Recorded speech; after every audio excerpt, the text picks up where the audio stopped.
Et à 13h43 sur Europe 1. C'est l'heure des découvertes d'Europe Midi. C'est Maxime Switek qui me découvre. C'est vrai qu'il est assez Monsieur dissipé. est de retour. Hier, il n'est pas venu bosser. Et aujourd'hui, il est assez dissipé. Il a l'impression de rentrer de week-end. Il Non, c'est vrai, déconcentre c'est tout le monde. Je n'ai Bref. rien fait. Allez au boulot. Il est Concentrez-vous un peu. 13h43, c'est l'heure des Il est tard découvertes. déjà là. Allez, on y va. Vous êtes pressés? Non. Les... De toute façon, je peux pas partir avant 14h. Je suis pas pressé. Les découvertes d'Europe Midi. Avec aujourd'hui Diane Chelouda, Eva Rock, Pierre Josse et Nicolas Caron. Bonjour à vous quatre. Bonjour. Quels sont vos coups de cœur du jour, Diane Chelouda? Eh bien, je vais vous parler d'Eva Jospin. J'ai un vrai coup de cœur pour la fille de Lionel Jospin, qui est artiste, une artiste très originale. Elle travaille le carton, c'est à découvrir en ce moment dans la cour carrée du Louvre. Elle a créé un panorama, une forêt. Une forêt dans la cour carrée du Louvre. Oui. J'en perds mes mots. Nicolas Caron. Tout en carton, Oui, c'est oui, ça. tout en Tout carton. en On verra carton. ça dans un instant. Nicolas Caron. C'est une histoire incroyable mais vraie, une enquête journalistique sur l'étrange disparition de Michael Rockefeller dans les années 60, l'arrière-petit-fils de l'homme le plus riche du monde. Oh, ça fait peur. Eva Rock. Un docu-fiction qui s'appelle Bois d'ébène, c'est sur France 2 à 20h55. Et Pierre Josse du Guide du Routard. Vous nous emmenez où? Je peux vous confirmer qu'il ne s'est pas noyé dans le golfe du Morbihan, mais je vais quand même en parler. Le golfe du Morbihan. Voilà le programme du jour. Europe Midi, Jean-Michel Apathy, Maxime Switek. Et avec pour commencer Nicolas Caron et ce livre qui fait peur, Nicolas. Oui, nous sommes Merci de ne pas me contredire. Vous allez voir, ça dépend des théories. Nous sommes en 61, le jeune Michael Rockefeller, 23 ans, descendant direct donc de la dynastie Rockefeller, richissime, se rend dans la région Asmat, en Papouasie. Il va chercher en fait des objets d'art sacré, des tribus traditionnelles, pour alimenter le musée de son père, Nelson Rockefeller. Donc il y va et il se perd un peu là-bas. Et le 20 novembre 1961, on n'entendra plus jamais parler de lui. Il a disparu. Comme vous dites, il s'est un peu perdu. Oui. Peut-être est-il mort. Son corps n'a jamais été retrouvé. On a parlé de cannibalisme, de noyade, d'accident. Bien entendu, la famille Rockefeller, évidemment, a dépensé des sommes folles pour enquêter. retrouver sa trace, Eh oui. mais en vain. L'affaire reste une énigme à ce jour, ou restait peut-être parce qu'un journaliste américain, Carl Hoffman, publie ce livre, Le destin funeste de Michael Rockefeller, chez Globe. Et en fait, il a passé plusieurs mois là-bas, il a appris la langue, il a vraiment fait une enquête de terrain. Ça se lit comme une enquête policière, c'est extrêmement bien écrit, très bien construit. Alors qu'est-il devenu ce Mike Rockefeller? J'ai parlé de noyade tout à l'heure parce que la dernière personne à l'avoir vu, c'est un certain René Vassing, un anthropologue. Et en fait, il se baladait pour avancer un peu plus vite par la mer. Et leur bateau a chaviré. Et donc, ils se sont retrouvés sur la coque renversée tous les deux. Et René Vassing voulait attendre les secours, mais Rockefeller, qui est quand même un Rockefeller, donc un peu sûr de lui, etc. Et bon nageur s'est dit, non, moi je vais rejoindre la côte à la nage. Donc il est parti avec un bidon d'essence vide autour de la taille pour flotter un peu mieux, mais il y a des kilomètres à faire, hein, et donc lui il estimait qu'il en avait pour une vingtaine d'heures, et sauf que donc on l'a jamais retrouvé. Et 50 ans plus tard, Carl Hoffman est revenu sur place, a épluché tous les documents, interrogé les témoins encore vivants ou les descendants des témoins, et sa conclusion, c'est qu'en arrivant à proximité de ces côtes, en fait, il aurait a bien- réussi à nager pendant une vingtaine il est d'heures. arrivé jusqu'à la plage, il a été récupéré par des membres de la tribu, et en fait, il a été tué et boulotté. Ils l'ont mangé, rôti. Alors d'ailleurs, il y a même la description de la recette du Michael Rockefeller rôti. Ça, je vous conseille pas trop. C'est un peu glauque, mais en fait, c'est très très intéressant parce qu'il y a aussi tout l'aspect choc des civilisations avec le gosse de. Ah, il y a un choc, mais là. oui, avec le gosse de riche qui a tout de suite et puis qui comprend pas vraiment les traditions locales, quoi. Ça, il les a compris Et- un peu tard. un peu tard, ouais. Et Au moment surtout, où il a pigé, c'est une il avait la vengeance plante des parce pieds qu'il y avait rouges. eu un massacre perpétré par des hommes blancs quelques temps plus tôt, et ce serait donc une vengeance de cette tribu. On rappelle le titre et l'auteur. Le destin funeste de Michael Rockefeller chez Globe, et c'est signé Carl Hoffman, un journaliste américain. Et c'est donc le coup de cœur du jour de Nicolas Caron. Merci Nicolas. Pierre Josse, vous nous emmenez donc aujourd'hui à la découverte du golfe du Morbihan et plus précisément de Belle-Île-en-Mer. Oui, puis Belle-Île, oui, Ah un oui. peu la cerise sur le quinanam, quoi. Ah oui, c'est ça. Donc, Il y a une cerise sur le Cunyaman, je me souviens plus. Dans mon souvenir, non. Hein. Non. On est d'accord. c'était une métaphore. Oui, ça. oui, oui, j'avais bien compris, mais bon, c'était pour préciser. Pourquoi le golfe du Morbihan? Parce que bon, c'est un des patrimoines, comment dire, de paysages les plus préservés en France. C'est une façon de lutter contre le stress, de retrouver un peu de sérénité, de réfléchir sur où vais-je, dans quelle étagère, etc. Vous voyez, Ah oui, il y a bon, tout ça dans le golfe du Morbihan. Sauf, oui, il y a tout ça dans le golfe. Il y a des îles magnifiques, l'île aux Moines, l'île d'Arz, l'île de Gavrinis. Alors, si je peux donner un petit conseil aux auditeurs, évitez quand même juillet-août. Bon, pourquoi ? Parce que l'île aux Moines, qui est magnifique, mais qui est toute petite quand même, qui fait 7 km de long, 8 et 3 km 5 de large, elle a 600 habitants en temps ordinaire, elle passe à 6000 en été, et il y a 10 000 visiteurs quotidiens parfois au pic de l'été. Donc, bon... Si on peut éviter, c'est mieux. Absolument. Voilà, Mais c'est là qu'il fait le c'est plus pas beau la quand peine même, non ? c'est pas la peine de bronzer à l'égyptienne sur la tranche, sur les plages. Bon, autant venir hors saison, c'est absolument En fait, adorable. vous voulez être tranquille cet été. Voilà. Absolument. Alors, J'ai bien compris.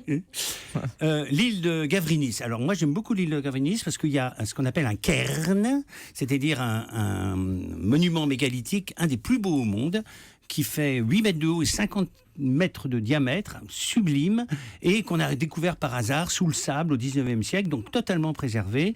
Et il est en danger d'ailleurs. Et on songe à faire comme Lascaux, c'est-à-dire faire une reproduction, Une réplique. mais c'est pas le cas. Donc profitez-en. Inscrivez-vous parce que c'est réservation obligatoire, c'est des petits groupes de 25 personnes et il faut pratiquement tout déposer, ses montres, ses sacs à main, etc. pour pas frôler les murs Pour pas les abîmer. et arracher les gravures qu'il y a. Concernant Belle-Île, alors c'est la Belle-Île quoi, qui avait déjà été baptisée Belle-Île par les Grecs au IIe siècle avant Jésus-Christ, donc c'est pas un argument publicitaire qui a été inventé par un grand publicitaire. Alors c'est une île qui est... Alors c'est le contraire de l'île de Ré, quoi. L'île de Ré, moi j'adore l'île de Ré, mais vous montez sur une caisse de Cronenbourg, vous en voyez tous les tours et toutes les plages. Là, c'est... Presqu'île de Ré.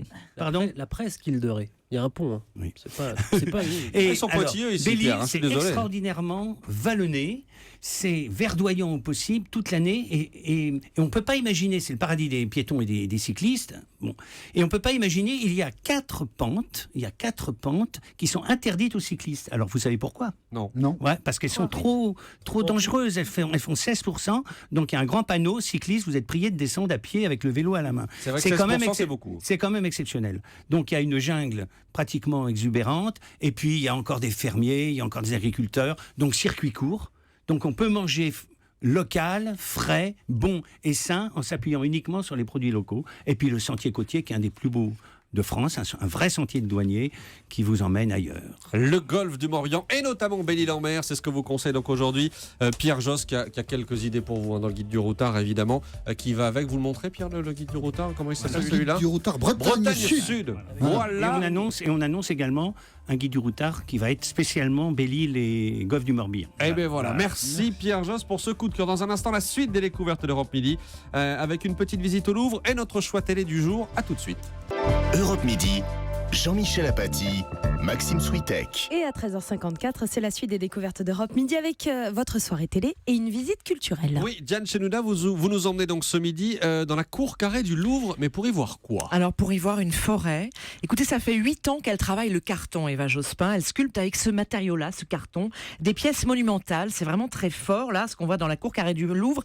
Vous entrez d'abord dans un panorama à l'extérieur. Ce sont de grands miroirs où se reflètent les superbes façades de la cour. À l'intérieur, on entre comme dans une grotte. On est plongé dans l'intimité de la forêt, dans un écrin, un cercle, comme si on s'était enfoncé, qu'on ne pouvait plus en sortir. Elle s'est inspirée, vous savez, Eva Jospin, des panoramas du 19e siècle, ces grandes toiles peintes à 360 degrés, l'ancêtre du cinéma.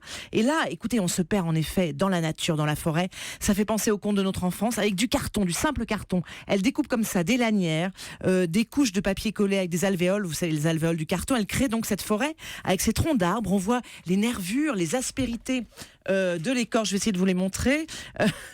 Voilà, allez-y. ça, les Jeanne feuilles, les tourne les branchages, les brindilles qui tombent. Pour ceux qui nous suivent sur europe1.fr. Exactement, les sensations de la roche, hein, c'est incroyable. C'est Tout d'une ça, c'est en précision, carton. tout ça c'est en carton. C'est complètement fou. C'est d'un réalisme, on s'y croirait vraiment hein, dans cette forêt. Il y a le clair-obscur, les ombres, les lumières, la profondeur, la sensation de la profondeur, de l'épaisseur de la forêt. Et pourtant, on ne peut pas s'approcher trop près. Chacun y voit ce qu'il veut. Écoutez, un critique d'art. Alors, Philippe Dagen dans Le Monde, pour ne pas le citer, y voit l'origine du monde de Courbet. Écoutez ce qu'elle répond à ça, Eva Jospin. Je ne sais pas si c'est directement une référence à l'origine du monde, mais je ne peux pas taire le fait que quand même j'étais enceinte jusqu'aux dents, puisque j'ai accouché au milieu du panorama et qu'on rentre par une grotte. Il y a quand même un peu un côté matrice dans tout ça. Voilà, mais qui est peut-être pas forcément lié à Courbet, mais plus à ce que j'étais en train de vivre au même moment, c'est-à-dire la naissance de mon enfant. Donc cette grotte, cette entrée, cet antre, voilà, cette matrice, oui, il y a certainement une inspiration assez directe.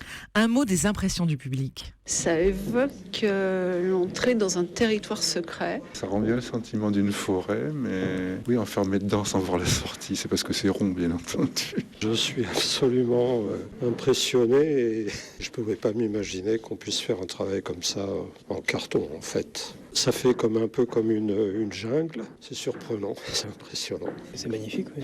Et elle a mis 2 ans à concevoir cette sculpture monumentale, ce trompe-l'œil dans le fond. 4 mois à le réaliser avec des assistants, des jeunes des Beaux-Arts. Ça permet aussi bien de mieux faire découvrir et redécouvrir la cour carrée du Louvre, qui est vraiment magnifique. Et souvent, on n'ose pas y rentrer. Et là, justement, il faut y aller. Exactement.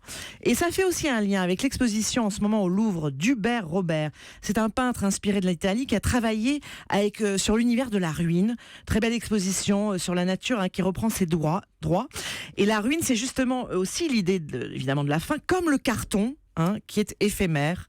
Et que travaille Eva Jospin. Ça s'appelle Panorama, c'est à voir dans la cour carrée du Louvre jusqu'à fin août, et ça va peut-être, on l'espère, tourner un peu partout dans le monde et en France. Et Diane Chélouna vous le conseille donc ce midi sur Europe 1. Merci Diane. Votre choix télé pour ce soir, Eva Rock, ça s'appelle Bois d'ébène, c'est sur France 2, c'est à 20h55. Oui, vous savez qu'en cette journée du 10 mai, c'est la journée nationale des mémoires de la traite, de l'esclavage et de leurs abolitions. Et à cette occasion, France 2 donc diffuse ce documentaire fiction remarquable pour évoquer ce qui a été quand même un gigantesque trafic humain entre l'Europe, l'Amérique et l'Afrique. Il y a eu 12 millions de personnes qui ont été arrachées à leurs terres pour être vendues. Et à travers l'histoire de Yanka et Toriki qui sont nés libres dans un village du golfe de Guinée, c'est cette histoire qui est retracée. Alors c'est une histoire qui est basée sur des récits d'esclaves, des carnets de bord, mais aussi ce que j'appelle des bons de commande. Écoutez. Attachez-vous à prendre de beaux captifs et préférez les jeunes entre 15 et 35 ans maximum. Outre qu'ils résistent mieux à la fatigue de la traversée, vous les vendrez plus avantageusement à l'Amérique. Veillez à avoir entre 1/4 et 1/3 de pièces d'Inde, haut d'au moins 1m60, robuste, sans aucun défaut, ayant toutes leurs dents, pas chauves, d'excellente santé, et n'ayez pas honte de leur lécher la peau pour découvrir par le goût de la sueur s'ils n'ont pas contracté certaines maladies. C'est vraiment un récit qui a été écrit, qu'ils ont retrouvé et qui sert à ce docu-fiction. Alors la force du film repose sur les reconstitutions minutieuses, depuis la vente par des rois négriers à des blancs, jusqu'à l'arrivée des esclaves auprès des maîtres, en passant par la traversée en bateau que l'on vit vraiment, mais au plus près de ces femmes et de ces hommes qui ignoraient tout de ce qui les attendait. Il y a de la violence physique, évidemment, et puis il y a la violence des mots, comme ce dialogue entre un capitaine et un jeune homme blanc. Les nègres ont-ils une âme aussi? Sans doute ont-ils une âme. Puisque ce sont des hommes, et les hommes sont des créatures de Dieu. Alors ce que nous faisons est mal? Non. Dieu a créé les hommes différents. Et s'il a créé les nègres inférieurs, c'est pour qu'ils servent les blancs, qui, eux, servent le Seigneur. Évidemment. Il m'est arrivé de le dire et je le redis volontiers aujourd'hui, c'est un film à montrer dans les écoles. C'est tout à fait pédagogique, c'est vraiment extrêmement précis. Et il faut d'ailleurs louer l'audace de France 2 qui diffuse ce docu-fiction en prime time. Alors, je ne suis pas sûre que l'audience sera au rendez-vous, mais franchement, le programmé est digne du service public. Bois d'ébène, France 2, 20h55. En un mot, votre bonus? Faut pas abuser, c'est sur D8 à 21h. Si vous avez aimé Julien Courbet dans sa période années 90 sur TF1 avec sans aucun doute, vous allez adorer ce copier-coller. Alors, il y a point d'avocats autour de lui, mais des personnalités comme Roselyne Bachelot, Pierre Ménès ou Geneviève de Fontenay qui vont prendre le téléphone pour essayer de régler les litiges des téléspectateurs. Franchement, je me suis marrée. C'était très sympa. Ça Puis divertissement. promet, et c'est le bonus d'Eva Rock. Merci Eva.